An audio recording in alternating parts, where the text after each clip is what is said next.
నమస్తే welcome to poll Telangana. BRS hattrick కొట్టాలని target పెట్టుకుంది. తెలంగాణ ఏర్పడినప్పటి నుంచి పవర్లో ఉన్న గులాబీ పార్టీ మరోసారి దూసుకుపోవాలని చూస్తోంది. అయితే 9 ఏళ్లు అధికారంలో ఉన్న 20 అసెంబ్లీ స్థానాల్లో బీఆర్ఎస్ ఇప్పటివరకు ఖాతా కూడా తెరవలేదు. ఇంతకీ ఆ సీట్లెక్కడ? అందుకు కారణాలేంటి? Let's watch. నవంబర్ 30న తెలంగాణ అసెంబ్లీ ఎన్నికల పోలింగ్ జరగనుంది. ఇందుకోసం అన్ని పార్టీలు సిద్ధమవుతున్నాయి. బీఆర్ఎస్ హ్యాట్రిక్ విక్టరీ కొడతామంటోంది. 2014లో 63 సీట్లు గెలిచిన గులాబీ పార్టీ గత ఎన్నికల్లో 88 స్థానాల్లో విజయం సాధించింది. ఇప్పుడు ఆ సంఖ్యను మరింత పెంచుకుంటామంటోంది. అయితే ఒక 20 స్థానాలు మాత్రం బీఆర్ఎస్ కు కొరకరాని కొయ్యగా మారాయి. 2001లో టీఆర్ఎస్ ఆవిర్భావం నుంచి ఇప్పటి వరకు ఆ స్థానాల్లో గులాబీ జెండా ఎగరలేదు. కనీసం ఈసారైనా అక్కడ గెలవాలని వ్యూహాలు రచిస్తోంది బీఆర్ఎస్. ఖమ్మం, హైదరాబాద్, రంగారెడ్డి జిల్లాల్లోని కొన్ని అసెంబ్లీ స్థానాల్లో బీఆర్ఎస్ ఇప్పటి వరకు ఖాతా తెరవలేదు. తెలంగాణ ప్రత్యేక రాష్ట్రంగా అవతరించిన తర్వాత టీఆర్ఎస్ కు ఖమ్మం జిల్లాలో కలిసి రాలేదు. 2014లో కేవలం ఇల్లందులో గెలిచిన టీఆర్ఎస్ 2018లో కేవలం ఖమ్మం అసెంబ్లీ స్థానంలో మాత్రమే గెలిచింది. మధిర, భద్రాచలం, ఇల్లందు, సత్తుపల్లి, పినపాక, ఆశ్వరావుపేటలో 2004 నుంచి టీఆర్ఎస్ గెలిచింది లేదు. ఈసారి అక్కడ సీన్ మారుతుందని బీఆర్ఎస్ భావిస్తోంది. ఎందుకంటే మధిర, భద్రాచలం మినహా ఖమ్మం జిల్లాలో ఇతర పార్టీల నుంచి గెలిచిన ఎమ్మెల్యేలంతా గులాబీ కండువా కప్పుకున్నారు. ఇప్పుడు వారు బీఆర్ఎస్ తరపున పోటీ చేస్తుండటంతో తాము చరిత్ర తిరగరాస్తామంటున్నాయి గులాబీ శ్రేణులు.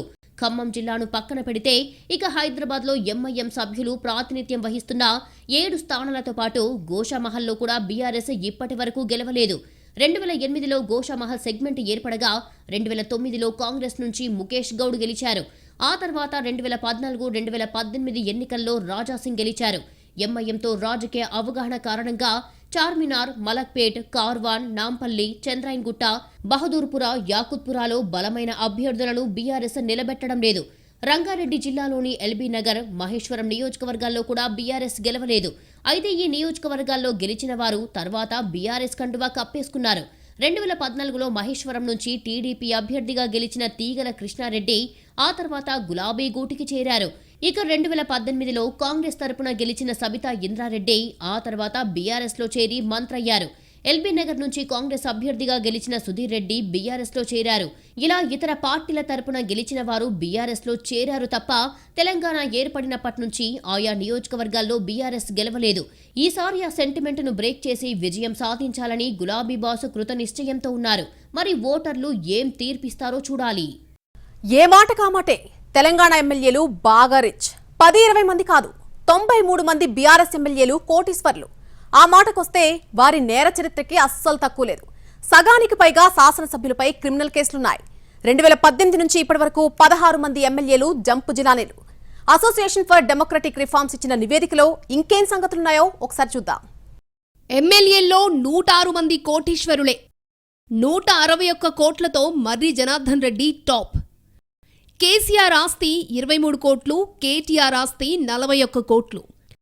93 మంది బీఆర్ఎస్ ఎమ్మెల్యేలు బాగా రిచ్. యాకత్పూర ఎమ్మెల్యే ఆస్తి 19 లక్షలే. సగానికి పైగా ఎమ్మెల్యేలపై క్రిమినల్ కేసులు. 2018 నుంచి ఇప్పటి వరకు 16 మంది జంపు జిలానీలు. ఇది అసోసియేషన్ ఫర్ డెమోక్రటిక్ రిఫార్మ్స్ నివేదిక చెప్పిన సంగతే. తెలంగాణలోని ఎమ్మెల్యేల్లో 90% అంటే 106 మంది కోటీశ్వరులేనని ఏడీఆర్ సంస్థ వెల్లడించింది. అధికార బీఆర్ఎస్కు చెందిన 101 మంది ఎమ్మెల్యేలలో 93 మంది బాగా రిచ్. 7 ఎంఐఎం ఎమ్మెల్యేలలో 5 శ్రీమంతులు, 6 కాంగ్రెస్ ఎమ్మెల్యేలలో 4 కోటీశ్వరులు. బీజేపీకున్న 2 ఎమ్మెల్యేలు బాగా డబ్బున్నవారే. 2 స్వతంత్ర ఎమ్మెల్యేల ఆస్తులు కోటి కంటే ఎక్కువే. మొత్తంగా సిట్టింగ్ ఎమ్మెల్యేల సగటు ఆస్తులు 13.57 కోట్లు. పార్టీల వారీగా చూస్తే బీఆర్ఎస్ ఎమ్మెల్యేల సగటు ఆస్తి 14.11 కోట్లు. ఎంఐఎం ఎమ్మెల్యేల యావరేజ్ ఆస్తి 10.84 కోట్లు. కాంగ్రెస్ ఎమ్మెల్యేల సగటు విలువ 4.22 కోట్లు. బీజేపీ ఎమ్మెల్యేల సగటు ఆస్తి 32.61 కోట్లు. 2 స్వతంత్ర ఎమ్మెల్యేల సగటు ఆస్తి 4.66 కోట్లుగా తేలింది. రాష్ట్రంలో మొత్తం 119 అసెంబ్లీ స్థానాలుండగా అందులో కంటోన్మెంట్ సీటు ఖాళీగా ఉంది. అది మినహా మిగతా 118 నియోజకవర్గాల సిట్టింగ్ ఎమ్మెల్యేల ఆస్తులు, నేర చరిత్ర తదితర అంశాలపై 2018 ఎన్నికల సమయంలో దాఖలు చేసిన అఫిడవిట్ల ఆధారంగా ఏడీఆర్ సంస్థ నివేదికను విడుదల చేసింది. బహిష్కరణకు గురైన పార్టీని వీడి ఇతర పార్టీలో చేరిన 2 ఎమ్మెల్యేలను స్వతంత్రులుగా చూపించింది. ఏటీఆర్ నివేదిక ప్రకారం తెలంగాణలో 2018 అసెంబ్లీ ఎన్నికల తర్వాత మొత్తం 16 మంది ఎమ్మెల్యేలు పార్టీలు మారారు. అందులో 12 మంది కాంగ్రెస్ నుంచి గెలిచిన వారు కాగా 2 టీడీపీ నుంచి, 1 ఆల్ ఇండియా ఫార్వర్డ్ బ్లాక్ నుంచి గెలిచారు. వీరంతా బీఆర్ఎస్ లో చేరారు. ఇక బీఆర్ఎస్ నుంచి గెలిచిన మల్కాజ్గిరి ఎమ్మెల్యే కాంగ్రెస్ పార్టీలో చేరారు. రాష్ట్రంలోని మొత్తం ఎమ్మెల్యేలలో 43 మంది విద్యార్హత 5వ తరగతి నుంచి 12వ తరగతి మధ్య ఉంది. మరొక 69 మంది గ్రాడ్యుయేషన్ ఆపై క్వాలిఫికేషన్ ఉంది. 5 ఎమ్మెల్యేలు డిప్లొమా చేశారు. ఒక ఎమ్మెల్యే సాధారణ అక్షరాస్యుడని ప్రకటించారు. ఎమ్మెల్యేల వయసు పరిశీలిస్తే 43 మంది వయస్సు 30 నుంచి 50 ఏళ్ల మధ్య ఉంది. 75 మంది ఏజ్ 51 నుంచి 80 ఏళ్ల మధ్య ఉంది. మొత్తం 118 మంది ఎమ్మెల్యేలలో 6 మాత్రమే మహిళా ఎమ్మెల్యేలున్నారు. అత్యధిక ఆస్తులున్న సిట్టింగ్ ఎమ్మెల్యేల జాబితాలో 161 కోట్లతో నాగర్ కర్నూల్ బీఆర్ఎస్ ఎమ్మెల్యే మర్రి జనార్దన్ రెడ్డి టాప్లో ఉన్నారు. తర్వాతి స్థానంలో 91 కోట్లతో కందాల ఉపేందర్ రెడ్డి ఉండగా 91 కోట్లతోనే పైల శేఖర్ రెడ్డి టాప్ 3లో నిలిచారు. మంత్రి కేటీఆర్కు 41 కోట్ల ఆస్తులు, 27 కోట్ల అప్పులుండగా సీఎం కేసీఆర్కు 23 కోట్ల ఆస్తులు, 8 కోట్ల అప్పులున్నట్లుగా గత అఫిడవిట్లో చూపారు. బీఆర్ఎస్ను వీడి బీజేపీ నుంచి గెలిచిన ఎమ్మెల్యే ఈటెల రాజేందర్ హుజూరాబాద్ ఉప ఎన్నిక సమయంలో చూపిన అఫిడవిట్ ప్రకారం ఆయన ఆస్తులు 56 కోట్లు, అప్పులు 8 కోట్లు. యాకత్పూర్ ఎమ్మెల్యే సయ్యద్ అహ్మద్ పాషా ఖాద్రీ 19 లక్షలతో రాష్ట్రంలో తక్కువ ఆస్తులున్న ఎమ్మెల్యేగా ఉన్నారు. కోటికి పైగా అప్పులున్న ఎమ్మెల్యేల జాబితాలో 94 కోట్లతో కందాల ఉపేందర్ రెడ్డి టాప్లో ఉన్నారు. తర్వాతి స్థానాల్లో 63 కోట్లతో మర్రి జనార్దన్ రెడ్డి, 40 కోట్లతో దానం నాగేందర్ ఉన్నారు. సగానికి పైగా ఎమ్మెల్యేలపై క్రిమినల్ కేసులున్నాయి. రాష్ట్రంలో అన్ని పార్టీలు కలిపి ప్రస్తుతమున్న 118 మంది ఎమ్మెల్యేలకు గాను 72 మందిపై క్రిమినల్ కేసులున్నాయి. ఇందులో బీఆర్ఎస్ వారే 59 మంది అని ఏటీఆర్ నివేదిక వెల్లడించింది. ఎంఐఎంకు చెందిన 7 ఎమ్మెల్యేల్లో 6పై కేసులున్నాయి. 6 కాంగ్రెస్ ఎమ్మెల్యేల్లో 4పై, బీజేపీకి చెందిన 2 ఎమ్మెల్యేలపై, 2 స్వతంత్ర ఎమ్మెల్యేల్లో 1పై క్రిమినల్ కేసులున్నట్లుగా వారు గత ఎన్నికల అఫిడవిట్లో తెలిపారని వివరించింది. మొత్తంగా 46 మంది సిట్టింగ్ ఎమ్మెల్యేలపై తీవ్రమైన క్రిమినల్ కేసులున్నాయి. అందులో బీఆర్ఎస్ వారు 38 మంది అని తెలిపింది. 7 ఎమ్మెల్యేలపై హత్యాయత్నం, 4పై మహిళలపై నేరాలకు సంబంధించిన కేసులున్నాయని, 1 ఎమ్మెల్యేపై అత్యాచారానికి సంబంధించిన కేసుందని వివరించింది. కామారెడ్డి నియోజకవర్గంలో ముఖ్యమంత్రి కేసీఆర్ విజయం ఖాయమేనా? భారీ మెజారిటీ సాధించేందుకు బీఆర్ఎస్ నేతలు ప్రణాళికలు సిద్ధం చేస్తున్నారా? మునుగోడు నమూనాను అమలు చేయాలని అధికార పార్టీ నేతలు నిర్ణయం తీసుకున్నారా? హైదరాబాద్లో వారం నుంచే కామారెడ్డి ఎన్నికల ఇన్ఛార్జీలకు సిగ్నల్స్ వెళ్లబోతున్నాయా? ముఖ్యమంత్రి కేసీఆర్ 2 నియోజకవర్గాల నుంచి పోటీ చేస్తున్నారు. గజ్వేల్తో పాటు కామారెడ్డి నుంచి బరిలోకి దిగుతున్నారు. కామారెడ్డి నుంచి తొలిసారి పోటీ చేస్తున్న కేసీఆర్ భారీ మెజారిటీ సాధించాలన్న లక్ష్యంతో పనిచేస్తున్నారు. మునుగోడు ఉప ఎన్నిక నమూనాను కామారెడ్డిలో పునరావృతం చేయాలని అధికార బీఆర్ఎస్ భావిస్తోంది. నియోజకవర్గంలో ప్రచారం కోసం మండల, బూత్ స్థాయిల్లో కార్యకర్తలు నియమించుకోవాలని డిసైడ్ అయింది. ప్రతి 100 మంది ఓటర్లకు ఒక ఇన్ఛార్జిని నియమిస్తారు. ఈ ఇన్ఛార్జీలు గత కొన్నేళ్లుగా బీఆర్ఎస్ ప్రభుత్వం అమలు చేసిన పథకాలను వివరిస్తూ ఇంటింటా ఓటర్లతో ముచ్చటించనున్నారు. ముఖ్యమంత్రి కేసీఆర్కు భారీ మెజారిటీ కట్టబెట్టడమే లక్ష్యంగా ఇన్ఛార్జీలు పనిచేయనున్నారు. ఇప్పటికే ఇన్ఛార్జీలపై ఓ క్లారిటీకి వచ్చినట్టుగా తెలుస్తోంది. మునుగోడు ఉప ఎన్నిక సందర్భంగా మండల, బూత్ స్థాయిల్లో మంత్రులు, ఎమ్మెల్యేలను ఇన్ఛార్జీలుగా నియమించింది బీఆర్ఎస్. ఉప ఎన్నికలకు ముందు ఇన్ఛార్జి నేతలంతా మునుగోడు అసెంబ్లీ నియోజకవర్గంలో నెల రోజుల పాటు మకాం వేశారు. ఇప్పుడు మొత్తం 119 నియోజకవర్గాలకు ఎన్నికలు జరగనుండటంతో ఎమ్మెల్యేలు వారి సొంత నియోజకవర్గాలకే పరిమితమయ్యారు. ఎమ్మెల్సీలు, సీనియర్ నాయకులు, స్థానిక నేతలను ఇన్ఛార్జీలుగా నియమించనున్నారు. హైదరాబాద్లో కామారెడ్డి, గజ్వేల్ నియోజకవర్గాల్లో రోజువారీగా సమన్వయం చేసేందుకు వార్ రూమ్ను ఏర్పాటు చేస్తున్నారు. మునుగోడు నమూనాతో ప్రచారం వేడెక్కించేందుకు బీఆర్ఎస్ నేతలు రెడీ అవుతున్నారు. వార్ రూమ్ నుంచి వచ్చే సలహాలు, సూచనల ప్రకారం బీఆర్ఎస్ ఇన్ఛార్జీలు ప్రచారం చేయబోతున్నారు. ప్రతి ఇంటికి వెళ్లేలా కేసీఆర్ ప్రణాళికలు సిద్ధం చేశారు. దసరా తర్వాత సెగ్మెంట్లోని అన్ని మండలాల్లో వరుస కార్యక్రమాలతో ప్రచారాన్ని ముమ్మరం చేయనున్నారు. నవంబర్ 9న కామారెడ్డి పట్టణంలో సీఎం కేసీఆర్ బహిరంగ సభ, నవంబర్ చివరి వారంలో మరో బహిరంగ సభకు ప్లాన్ చేస్తున్నారు. కేసీఆర్ 2 స్థానాల్లో సునాయాసంగా గెలుస్తున్నారని బీఆర్ఎస్ నేతలు ధీమా వ్యక్తం చేస్తున్నారు. అయితే గజ్వేల్లో మల్లన్న సాగర్ ప్రాజెక్టు నిర్వాసితుల నుంచి నిరసనలు వెల్లువెత్తుతున్నాయి. ఈ నేపథ్యంలో ముఖ్యమంత్రి కేసీఆర్ గజ్వేల్తో పాటు కామారెడ్డి నుంచి బరిలోకి దిగారని విశ్లేషకులు చెబుతున్నారు. సభాపతులుగా పనిచేసిన వాళ్లు మళ్లీ సభలో అడుగు పెట్టడం లేదా? ఉమ్మడి ఆంధ్రప్రదేశ్లో నుంచి ఈ సెంటిమెంట్ అలానే కొనసాగుతోందా? తెలంగాణ ఏర్పడిన తర్వాత కూడా స్పీకర్గా పోటీ చేసిన వాళ్లు ఇళ్లకే పరిమితమైపోయారా? అందుకే స్పీకర్ పదవికి చేపట్టేందుకు నేతలు వెనకడుగు వేస్తున్నారా? స్పీకర్గా ఎవరు పోటీ చేసినా ఓటమేనా? ఉమ్మడి ఏపీ నుంచి సెంటిమెంట్ కంటిన్యూ. 1999 ఎన్నికల నుంచి వరుసగా స్పీకర్ల ఓటమి. అసెంబ్లీలో స్పీకర్గా బాధ్యతలు నిర్వర్తిస్తే ఓటమి పాలవుతారన్న సెంటిమెంట్ తెలంగాణలో బలంగా ఉంది. ఉమ్మడి ఆంధ్రప్రదేశ్ నుంచి తెలంగాణ ఏర్పాటయ్యాక కూడా అదే జరుగుతోంది.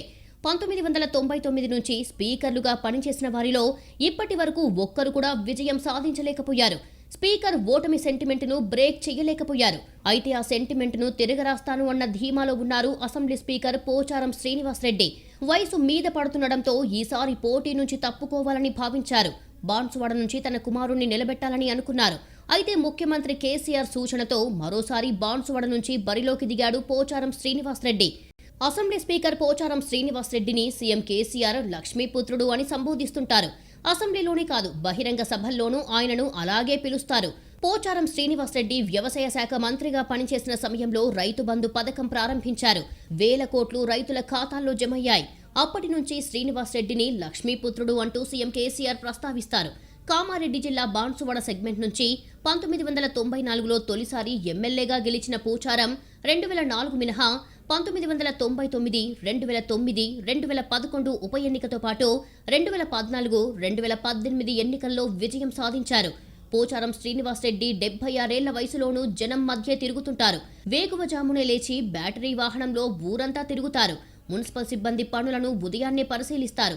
వారికి సూచనలు ఇస్తుంటారు. ఇంటికి చేరగానే ఊళ్ల నుంచి వచ్చే ప్రజలు పార్టీ నేతలతో ప్రత్యేకంగా సమావేశమవుతారు. వారి సమస్యలు తెలుసుకుని పరిష్కారానికి చర్యలు తీసుకుంటారు. రాష్ట్రం ఏర్పాటయ్యాక 1000 కోట్లతో నియోజకవర్గాన్ని అభివృద్ధి చేశారని లెక్కలతో సహా చెబుతారు. ఏ నియోజకవర్గంలో లేని విధంగా బాన్సువాడలో 11,000 డబుల్ బెడ్రూమ్ ఇళ్లను నిర్మించి లబ్ధిదారులకు అందించారు.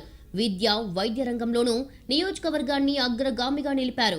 బాన్సువాడలోని మాతా శిశు ఆసుపత్రి సేవల్లో దేశంలోనే ప్రథమ స్థానం దక్కించుకుంది. స్పీకర్ పదవిలో ఉన్నవారు తర్వాతి ఎన్నికల్లో ఓడిపోతున్నారు.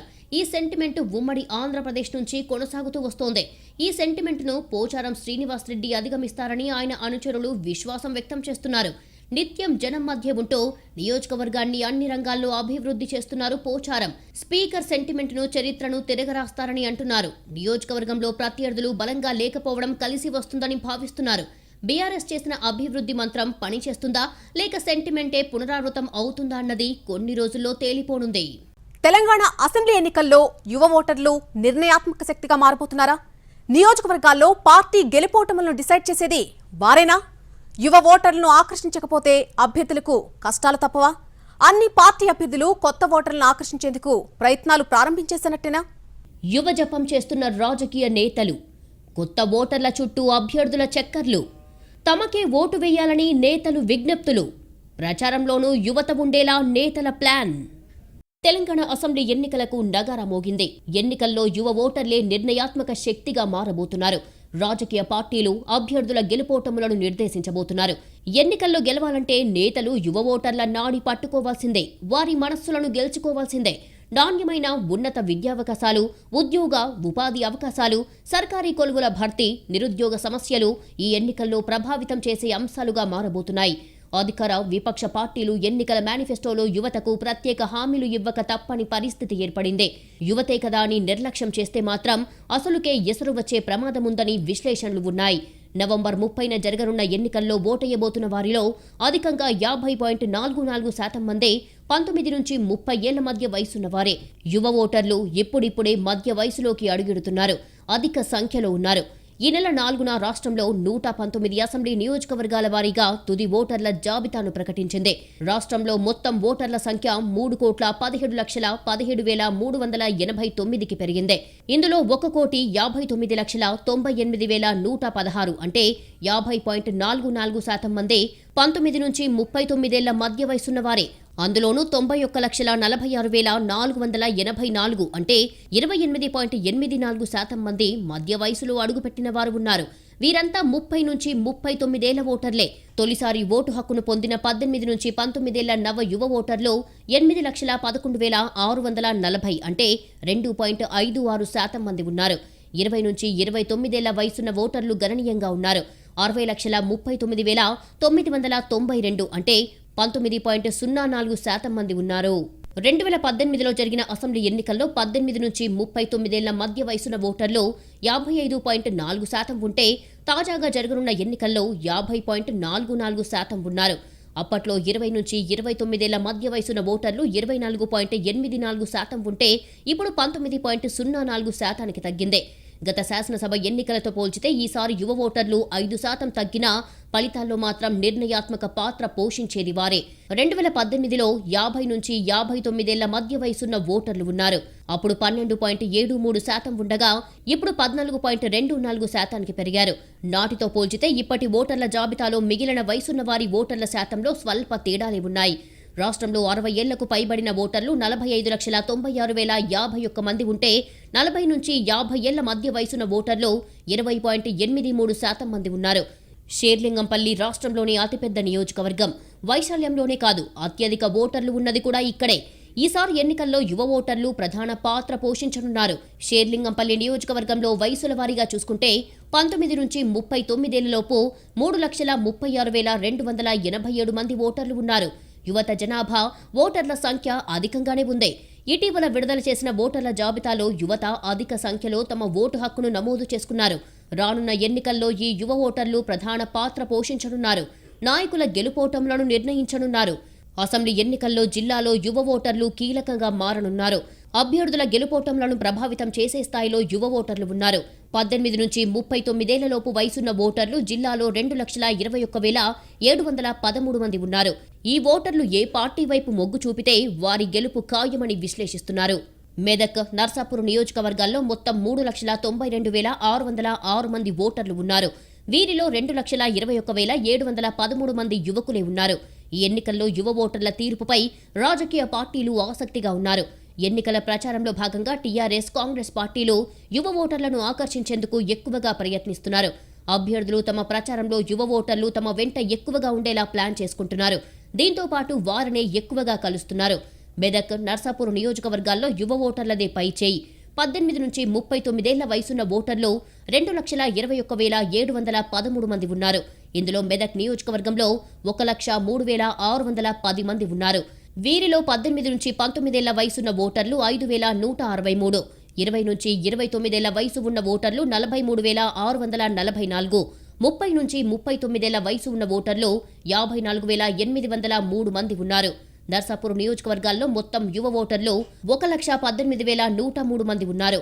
వీరిలో 18 నుంచి 19 ఏళ్ల వయసు ఉన్న ఓటర్లు 5,775, 20 నుంచి 25 ఏళ్ల ఓటర్లు 50,697 మంది, 30 నుంచి 39 ఏళ్లు ఉన్న ఓటర్లు 61,631 మంది ఉన్నారు. మొత్తం ఓటర్లలో యువ ఓటర్ల శాతం ఎక్కువగా ఉండటంతో మెదక్, నర్సాపూర్ నియోజకవర్గాల్లోని రాజకీయ పార్టీలు యువ ఓటర్లను ఆకర్షించేందుకు ప్రణాళికలు రచిస్తున్నారు. ఇది ఇవాల్టి పోల్ తెలంగాణ. నమస్తే.